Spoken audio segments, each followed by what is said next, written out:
नमस्कार, आपका बहुत स्वागत है इंडिया वॉइस पे। मैं हूं आपके साथ समृद्ध मिश्रा। वक्त तो चला है देवभूमि समाचार का, तो बुलेटिन की शुरुआत करते हैं पहली खबर के साथ। देहरादून में कांग्रेस के नवनियुक्त प्रदेश अध्यक्ष गणेश गोदियाल ने पूर्व मुख्यमंत्री हरीश रावत से भेंट की। इस दौरान गणेश गोदियाल ने वरिष्ठ नेता हरीश रावत से आशीर्वाद लिया और संगठन को मजबूत करने के लिए दोनों नेताओं ने विचार विमर्श किया। गोदियाल ने कहा कि पार्टी के सभी नेताओं के सहयोग से वे उत्तराखंड में कांग्रेस की मजबूती और जनता के बीच पार्टी की सशक्त उपस्थिति सुनिश्चित करेंगे।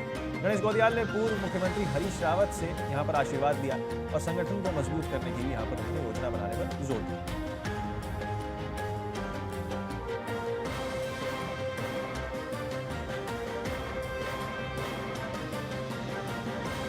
कांग्रेस कार्यकर्ता नहीं रहने देगा। कांग्रेस कार्यकर्ता हर हालत में 2022 में जीत चाहता है। हम कुछ भी चाहें लेकिन कार्यकर्ता जीत चाहता है हर हालत में, और जीत के लिए कांग्रेस कार्यकर्ता ये समझता है कि सबको एक होकर के काम करें। तो राजधानी देहरादून के भाजपा प्रदेश कार्यालय में आज वंदे मातरम गीत के कार्यक्रम का आयोजन किया गया, जिसमें भाजपा प्रदेश अध्यक्ष महेंद्र भट्ट के साथ भाजपा के पदाधिकारी और भारी संख्या में कार्यकर्ता मौजूद रहे। भाजपा प्रदेश अध्यक्ष महेंद्र भट्ट का कहना रहा कि वंदे मातरम के 150 साल पूरे होने पर कार्यक्रम का आयोजन किया गया, जिसका कार्यकर्ताओं ने गायन भी किया है। वंदे मातरम गीत को लेकर भाजपा ने यहां पर जो है कांग्रेस पार्टी पर भी निशाना साधा। 7 तारीख से ही 150वीं जयंती का श्री गणेश हुआ है। वंदे मातरम गीत ये देश की आज़ादी का ज्वार भरने वाला गीत था। अब देश विकसित राष्ट्र की ओर बढ़ रहा है। विकसित राष्ट्र में भी ये गीत भारत माता के प्रति स्नेह का भाव के साथ लोगों में जागरण पैदा करे, इस भाव के साथ, क्योंकि 150 वर्ष के बाद देश के श्री प्रधानमंत्री मोदी जी ने ये संज्ञान लिया है। अब पूर्ण वंदे मातरम ये सब जगह इसका गायन हो, क्योंकि इसके जड़ में, इसके तत्वों में ही देश की आज़ादी है, देश का विकास है। इसलिए आज क्योंकि पार्टी कार्यालय में का कार्यक्रम हमने आज किया है, और मैं प्रदेश के मुख्यमंत्री जी का आभार व्यक्त करता हूँ, शिक्षा मंत्री का आभार व्यक्त करता हूँ कि आपने उत्तराखंड के सभी विद्यालयों के अंदर प्रार्थना सभा में पूर्ण वंदे मातरम गायन के लिए कहा है, और ये क्रम बनेगा। और अब भारत, उत्तराखंड के नहीं पूरे भारत का एक एक युवा, एक एक नागरिक वंदे मातरम के संपूर्ण गीत के साथ भारत को विकसित राष्ट्र रूप में स्थापित करने में योगदान देगा। तो उत्तराखंड कांग्रेस में हाल ही में नेतृत्व परिवर्तन हुआ है और गणेश गोदियाल को प्रदेश अध्यक्ष नियुक्त किया गया है।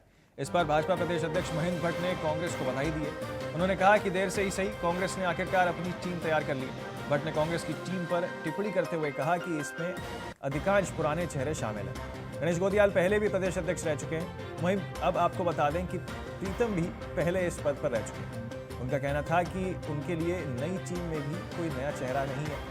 हालांकि महेंद्र भट्ट ने यह भी कहा है कि हरक सिंह इस बार कांग्रेस में शामिल हुए हैं, जिसकी वजह से कांग्रेस के अंदर कुछ हलचल जरूर देखने को मिलेगी। उन्होंने कांग्रेस की नई टीम पर हल्के फुल्के तंज के साथ अपनी प्रतिक्रिया व्यक्त की। उत्तराखंड के मुख्य विपक्षी दल को बधाई देता हूँ। देर से ही सही उन्होंने अपनी एक टीम बनाई है। टीम में वो सब पुराने लोग हैं, पहले भी अध्यक्ष रहे हैं, चुनाव के पहले ही अध्यक्ष थे। ऐसी है, प्रीतम जी भी अध्यक्ष रहे, हमारे लिए कोई नया चेहरा है नहीं। हाँ, हरक सिंह जी थोड़ा कांग्रेस में इस बार आए हैं, तो उसकी हलचल जरूर कांग्रेस के अंदर दिखाई देगी। तीर लगा है, और जो ये तीर लगा है ये कांग्रेस के किन लोगों पे लगा, हम सब लोग उससे विज्ञ है। इसलिए हमें कांग्रेस के संगठन से, पार्टी के कार्यक्रमों संगठन को फर्क पड़ता नहीं। इतना जरूर अपेक्षा करेंगे, गणेश गोदियाल अध्यक्ष बने हैं तो अभी तक कांग्रेस जिस दिशा में चली है उससे थोड़ा अच्छी दिशा की ओर आए। प्रदेश सरकार विकास कार्यों की सराहना होनी चाहिए, और अच्छे कामों का विरोध करने का जो सिलसिला कांग्रेस के अंदर अभी तक बना रहा, उसमें थोड़ा मुझे उम्मीद है कि कुछ ब्रेक लगेगा। लेकिन अगर गणेश जी ने भी उसी पटरी पर कांग्रेस चलाई जिस पटरी पर कांग्रेस पिछले 60 वर्षों से चली आ रही है, तो कांग्रेस हर्ष इससे भी बुरा होगा। उत्तराखंड कांग्रेस के नवनियुक्त प्रदेश अध्यक्ष गणेश गोदियाल ने अपने नए कार्यकाल की शुरुआत करते हुए पार्टी के वरिष्ठ नेताओं से मुलाकात करनी शुरू कर दी है। गोदियाल ने नेताओं का आशीर्वाद लिया है और कहा है कि जल्द ही पार्टी के भीतर दायित्वों का बंटवारा किया जाएगा ताकि संगठन को और मजबूत किया जा सके। उन्होंने कहा, यह भी बताया है कि उनका उद्देश्य कांग्रेस को कार्यशील और जनसंपर्क के मामले में सक्रिय बनाना है। प्रदेश अध्यक्ष का मानना है कि संगठन के हर स्तर पर नेताओं की भागीदारी सुनिश्चित करने से पार्टी की मजबूती बढ़ेगी। इस मौके पर गोडियाल ने वरिष्ठ नेताओं से सुझाव लिए हैं और अनुभव के भी संगठन की नीतियों में शामिल करने का भरोसा दिया। कांग्रेस प्रदेश अध्यक्ष गणेश गोडियाल से बातचीत की है हमारे संवाददाता अभय कैंथुरा ने, जो आपको सुनाते हैं।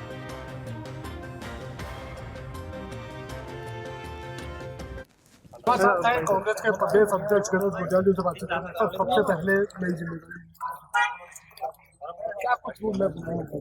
जी, सबसे पहले सबका धन्यवाद, शुभचिंतकों का धन्यवाद, हमारे बहुत ही रेस्पेक्टेड कांग्रेस के सेंटर के तमाम लीडर्स, स्टेट के तमाम लीडर्स, सबका धन्यवाद। और कार्यकर्ताओं का जो विश्वास इतने सालों से बना हुआ है पार्टी पर और एक बार फिर मुझ पर, तो मैं उस विश्वास पर खरा उतर सकूं, ऐसी मैं परमेश्वर से प्रार्थना करता हूं। मेरा विश्वास है कि जिस मनोयोग से, जिस निश्चलता से हम प्रदेश के हितों की बात करते हैं, उसी मनोयोग से, उसी निश्चलता से आगे बढ़ते हुए हम लोगों की जो तकलीफें हैं, जिस बात के लिए उत्तराखंड आज व्यथित है, उन बातों को दूर कर सकें, ये मैं कामना करता हूँ। सभी का धन्यवाद, मीडिया के सभी आप साथियों का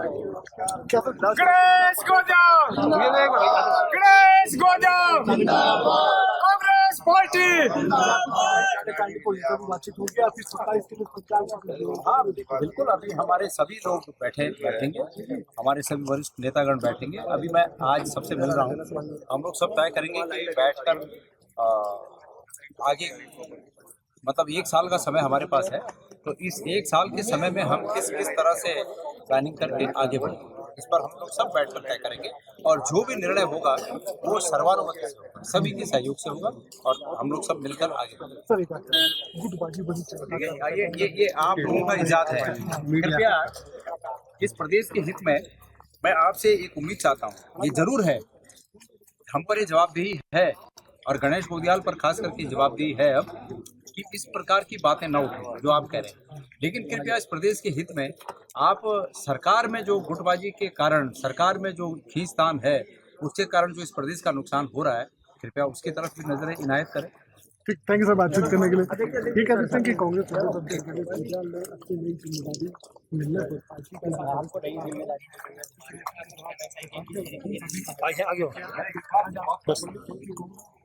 हमारे हाईकमान कृपा पूर्वक उस पर और उससे अधिक हमारे कार्यकर्ताओं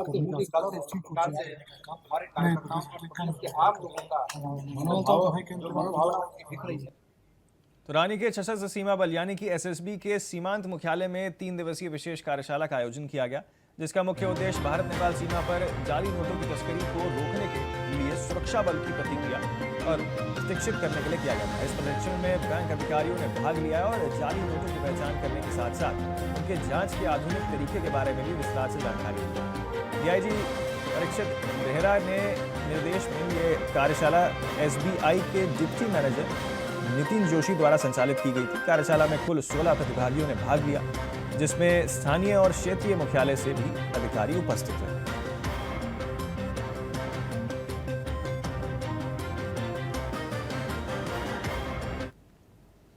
देश के सबसे प्रतिष्ठित धार्मिक स्थलों में से एक तिरुपति तिरुमला देवस्थान यानी कि टीडीटी के पवित्र लड्डू प्रसादम की शुद्धता पर गंभीर सवाल खड़े हो गए हैं। फिर से एक बार आपको बता दें, सीबीआई की विशेष जांच टीम एसआईटी ने एक सनसनीखेज घोटाले का पर्दाफाश किया है, जिसमें हरिद्वार की एक फैक्ट्री ने करोड़ों रुपए का नकली घी टीडीटी को सप्लाई किया था।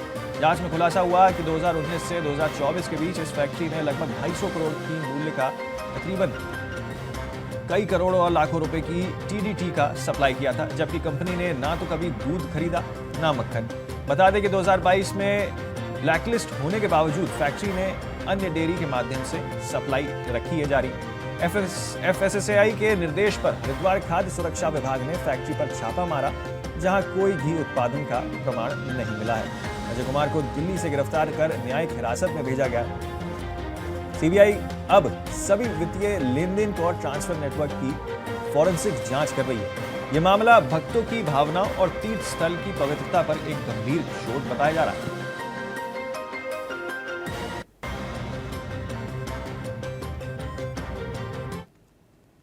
तो भाजपा के वरिष्ठ विधायक विनोद चमोली ने कांग्रेस के नेतृत्व परिवर्तन पर व्यंग कसा है। आपको बता दें कि भाजपा विधायक ने कहा है कि कांग्रेस में पूर्व मुख्यमंत्री हरीश रावत के कारण बहुत कुछ घट हुआ है।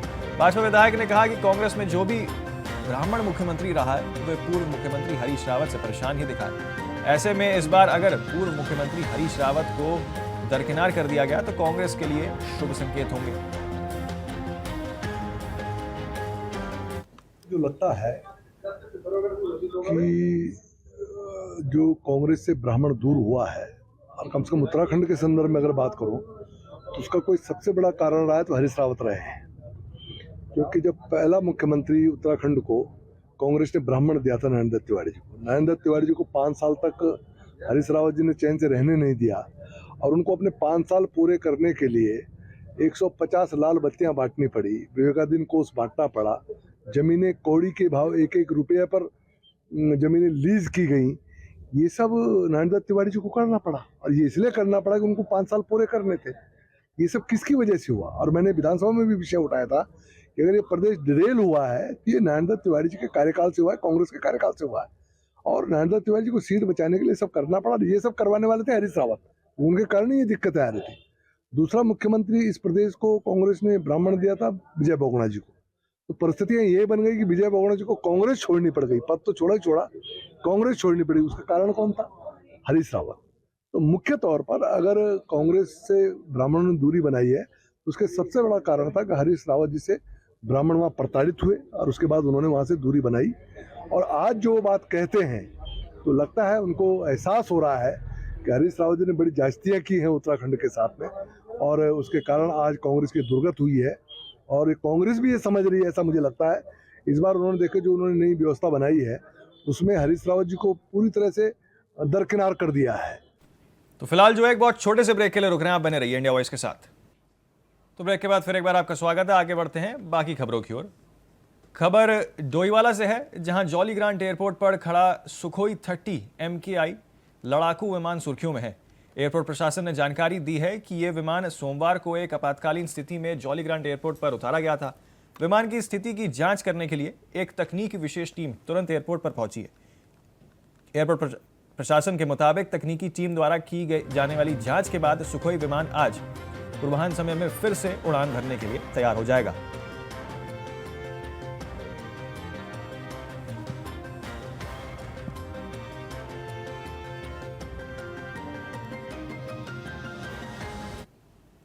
तो अगली खबर जो है वो जोशीमठ से है, जहां नगर में भालू का आतंक लगातार बना हुआ है। आपको बता दें कि भालू किस तरीके से आज सुबह रविग्राम वार्ड स्थित देवभूमि पब्लिक स्कूल में भालू के घुसने से अफरा-तफरी मच गई। भालू के स्कूल परिसर में घुसते ही बच्चे और शिक्षक घबरा गए और इधर उधर भागने लगे। गनीमत रही कि कोई बड़ा हादसा नहीं हुआ है। स्थानीय लोगों का कहना है कि बीते कुछ दिनों से नगर के अलग अलग वार्डों में भालू दिखने की घटनाएं लगातार हो रही हैं, जिससे लोग दहशत में हैं। वन विभाग ने इलाके में 1 दर्जन से अधिक कर्मचारियों की टीम तैनात यहां पर कर दी है। टीम भालू की मूवमेंट पर नजर रख रहा है और उसे पकड़ने के प्रयास किए जा रहे हैं। स्थानीय लोगों ने प्रशासन और वन विभाग से रात में गश्त बढ़ाने और सुरक्षा के ठोस इंतजाम करने की भी यहां पर मांग की है, ताकि किसी भी तरह की अनहोनी से बचा जा सके।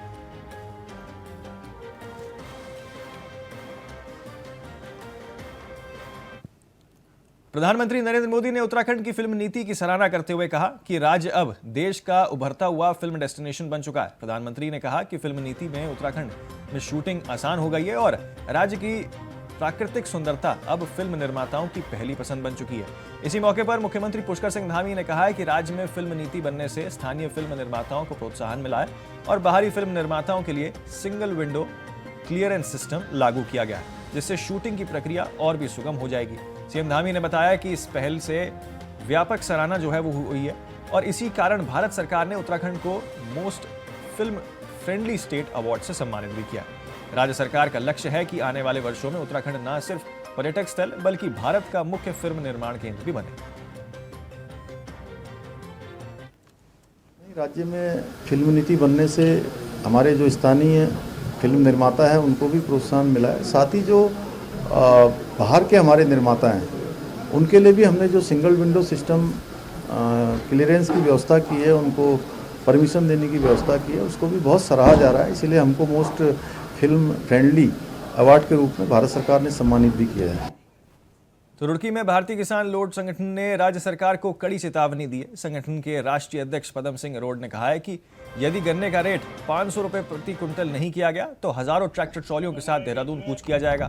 पदम सिंह रोड ने कहा कि पंजाब और हरियाणा में गन्ने का भाव बढ़ाया गया है, लेकिन उत्तराखंड में किसानों की मांगों पर कोई ध्यान नहीं दिया जा रहा है। उन्होंने आरोप लगाया कि भाजपा सरकार राज्य के किसानों के साथ भेदभाव कर रही है।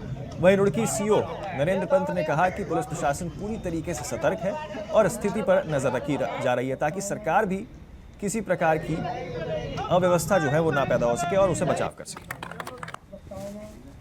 हम कोतवाली जो आए थे आज ये लेकर आए थे कि हमारे जो 12 हैं बिजली के, उनके लगभग 100 के करीब मोटर चोरी हो चुके हैं और हमने बार बार पुलिस को इसकी इतला दी कि भाई हमारे यहाँ से मोटर चोरी हो रहे हैं और उन पर कोई कार्रवाई नहीं हुई। एक चोर पकड़ के भी दिया था पब्लिक ने ही, उसे एक दिन रख कर उसकी जमात होगी, वो मोटर भी और फंस गया यहाँ से। तो हम ये कहना चाह रहे हैं जब 100 मोटर चोरी हो गए देहात के, कई गाँव के, बेलडा, बेलडी, डंडेरी के, लनपुर, कई गाँव के उपकरण सारे चोरी हो गए बिजली के। और किसान का इस टाइम पानी की जरूरत है, जो गेहूँ में जब पानी की जरूरत है, अभी हमारे सब मोटर चोरी हो गए। हम बार बार इनसे कह रहे, एसपी साहब को मैंने बोला था, एसपी जाट साहब को बोला था, सीओ साहब को बोला था कि साहब ये जो चोर पकड़ा इससे हमारे मोटर बरामद कराई जाए। उस तक कोई बरामदगी नहीं कराई गई। लगातार चोरी बराबर इस क्षेत्र में पूरी चोरी हो रही। जो भी हमारे कृषि यंत्र हैं वो सारे चोरी कर लिए गए हैं। वैसे भी हमारी हैरो अगर खेत में पड़ी उसे भी खोल ले, 12 के मोटर नहीं छोड़ रहे, ट्रांसफार्मर नहीं छोड़ रहे। तो इन बातों को लेकर हमने आज इसका कोतवाली का घेराव करा। हमें सीओ साहब ने 10 दिन का आश्वासन दिया, 10 दिन में हम चोरों को पकड़ लेंगे और कुछ ना कुछ रास्ता निकाल लेंगे, आपका ये जो मोटर चोरी हो इन्हें बरामद कराएंगे। तो इस पर देखो हम फिर अपना एक बड़ा आंदोलन इस कोतवाली पे होगा। ये जो चोर हैं ये कौन है, मतलब कोई गैंग आया है ऐसा अलग से? देखो ये गैंग नहीं है, लोकल लोग हैं। इसमें कुछ बिजली के जो लाइन में है ना उनकी भी मिली भगत है। जो प्राइवेट लाइन में है ना, जो चल रही लाइन 11,000 की, उसे कैसे इन्हें साइड डाउन मिलता है ये हमें समझ से पड़ा। जो है ट्रांसफार्मर उतार रहे तो चलती हुई लाइन को शट डाउन कौन देता? तो ये सब इनकी मिली भगत हमें बिजली वालों की भी लग रही। कोई जन के लाइन मैन प्राइवेट रखे तो क्यों बिजली उसी टाइम क्यों भाग गए जिस टाइम ट्रांसफार्मर उतरेगा? 10 दिन में अगर ये कार्रवाई नहीं की जाती तो क्या रहेगा? अगर कार्रवाई नहीं की जाती तो इस कोतवाली पर फिर हम पूरा जिले का किसान यहाँ इकट्ठा होगा। आज तो हम एक यूनिट टेलर देने के लिए आए थे, अपनी बात बताने के लिए आए थे। अगर ये नहीं मानते तो फिर हम यही खाना दाना बनाकर ही सब लोग किसान धरना देंगे। उधम सिंह नगर के बाजपुर क्षेत्र में गौवंशीय मांस की सूचना पर पुलिस ने एक घर में छापेमारी कर बड़ी कार्रवाई की है। सुल्तानपुर पट्टी चौकी पुलिस को मुखबिर की सूचना मिली कि एक घर में प्रतिबंधित गौवंश मांस रखा हुआ है। सूचना पर चौकी इंचार्ज दीपक कौशिक पुलिस टीम के साथ मौके पर पहुंचे और मोहम्मद यामीन के घर पर छापेमारी की। छापेमारी के दौरान आपको बता दें घर से गौवंशीय पशु की खाल बरामद हुई है। मौके पर पशु चिकित्सक अधिकारी की बुलाकर खाल के सैंपल लिए गए हैं और खाल को पुलिस ने कब्जे में ले लिया। पुलिस ने आरोपी मोहम्मद यामीन को भी यहां पर गिरफ्तार किया और गौवंश अधिनियम के तहत मुकदमा दर्ज कर उसे न्यायालय भेजने जाने की प्रक्रिया भी यहां पर चालू कर दी गई है। बीजापुर सीओ विभव सैनी ने बताया कि मुखबिर की सूचना पर कार्रवाई की गई थी, जहां मौके से लगभग 12 किलो गौवंश खाल बरामद की गई है। उन्होंने कहा कि इस तरह की गतिविधियों पर सख्त कार्रवाई की जा रही है और क्षेत्र में शांति और कानून व्यवस्था बनाए रखने के लिए पुलिस तत्परता सतर्क है। खास द्वारा सूचना दी गई कि मोहम्मद यामीन जो ग्राम सरगढ़ का रहने वाला है, उसके घर पर प्रतिबंधित गो वंश की जो खाल है वो है। इस द्वारा पुलिस में वहां पर जब छापेमारी की गई तो प्रतिबंधित गोवंश की खाल वहां पर बरामद की गई है। लगभग 12 किलो प्रतिबंधित गोवंश की खाल वहां पर बरामद की गई है। चिकित्सक अधिकारी को मौके पर बुलाया गया, उसकी सैंपलिंग की गई, लैब टेस्ट के लिए भेजा गया है। साथ में इसमें उचित वैधानिक कार्रवाई करते हुए मुकदमा दर्ज किया गया है और अभियुक्त को गिरफ्तार। खबर सितारगंज से है, जहां सड़कों पर घूम रहे आवारा मवेशियों से टकराकर प्रतिपाल सिंह गंभीर रूप से घायल हो गए। उन्हें हल्द्वानी के कृष्णा अस्पताल में भर्ती कराया गया, जहां 3 माह तक इलाज में लाखों रुपए का खर्च हुआ है। पैसों की कमी के कारण उनके परिजन उन्हें घर ले आए वापस। प्रतिपाल सिंह घर पर अकेले कमाने वाले हैं। उनके परिवार में बूढ़ी मां, पत्नी और 2 छोटे बच्चे हैं और घर भी किराए का है। पैसों की कमी के कारण अब उनका इलाज अधूरा रह गया है। उनकी पत्नी सुखविंदर कौर और मां निरंतर चिंतित हैं। पालिका अध्यक्ष सुखदेव सिंह ने दुर्घटना के बाद मदद की यहां पर बात कही है। जिला अध्यक्ष सत्येंद्र कुमार ने सरकार से अपील की है कि प्रतिपाल सिंह का इलाज पूरा कराया जाए। एक साथी हमारे पास समस्या लेके आए तो उनके माध्यम से मुझे ज्ञात हुआ कि एक आवारा पशु की वजह से एक व्यक्ति हैं जो घायल पड़े हैं लंबे समय से, उनकी स्थिति बहुत दयनीय है। तो ये सुनकर मैंने तुरंत इच्छा जाहिर करी कि भाई साहब मुझे मुलाकात करवा दीजिए, क्योंकि 4 दिन पहले जो हाईकोर्ट से जो सुप्रीम कोर्ट ने जो फैसला दिया था उस संबंध में हम इनकी काउंसलिंग कर रहे थे कि वो लोग कौन कौन लोग हैं जिनको आवारा पशु की वजह से घायल हुए हैं या उनकी मृत्यु हुई है। मैं तुरंत पहुंचा और पहुंचने के बाद स्थिति बहुत दयनीय थी कि आप देख सकते हैं कि परिवार में मैं स्वयं पहुंचा हूं और आप भी पहुंचे। आपका धन्यवाद इस चैनल के माध्यम से, और दर्शकों को भी मैं धन्यवाद करना चाहूँगा कि एक वो परिवार है जिस परिवार के पास अपना खुद का घर नहीं है, किराए पर रह रहा है ये परिवार। और ये प्रीतपाल सिंह उर्फ बल्लू भाई के नाम से इस शहर में प्रचलित हैं, बहुत ही मेहनती और बहुत, लेकिन अंदर की जो स्थिति है बहुत ही बुरी स्थिति है। माता जी रो रो करके परेशान हैं। जैसे ही मैं यहाँ पहुँचा तो मैंने तुरंत कई साथियों को अवगत कराया कि बहुत बड़ी समस्या हमारे लिए है और ये समस्या उनकी नहीं, आर्थिक समस्या हमारी है। और ये वार्ड नंबर 7 रामपुरा गली 7, ये रामपुरा गली आपका जो है ये महेंद्र सिंह मेमोरियल वाली गली में ये घर है। तो मेरा अनुरोध है कि देखिए ये जिस प्रकार से घटना हुई है, ये घटनाएं लगातार लंबे समय से चल रही हैं और ये मेरा ये मुहिम भी चल रहा है कि आवारा पशु से जो साथी है, जो लोग अपना परिवार गंवा चुके हैं, उनके लड़ाई में हम शामिल हैं और सरकार से जाती इनको उचित मुआवजा देंगे। हॉस्पिटल हल्द्वानी में गए थे तो 3 महीने हम रहे और अब हमारे पास इलाज के लिए पैसे नहीं थे, इसीलिए उनको घर ले आए। और हमारा कमाने वाला कोई नहीं है कि मेरा सारा उनको बच्चा पैदा बैठी है, मैं बहुत गंभीर चुका हूँ, शायद मैं बिल्कुल वर्क नहीं करता। मेरे 2 छोटे बच्चे जिनके ड्रेस भी जमा नहीं हुए हैं। घर भी किराए का है? हमारा घर भी किराए का है, हमें कहीं से सरकार से कोई मदद नहीं मिली है। तो फिलहाल के लिए देवभूमि समाचार में मेरे साथ इतना ही, लेकिन बाकी तमाम खबरों के लिए आप बने रहिए सिर्फ इंडिया वॉइस के साथ।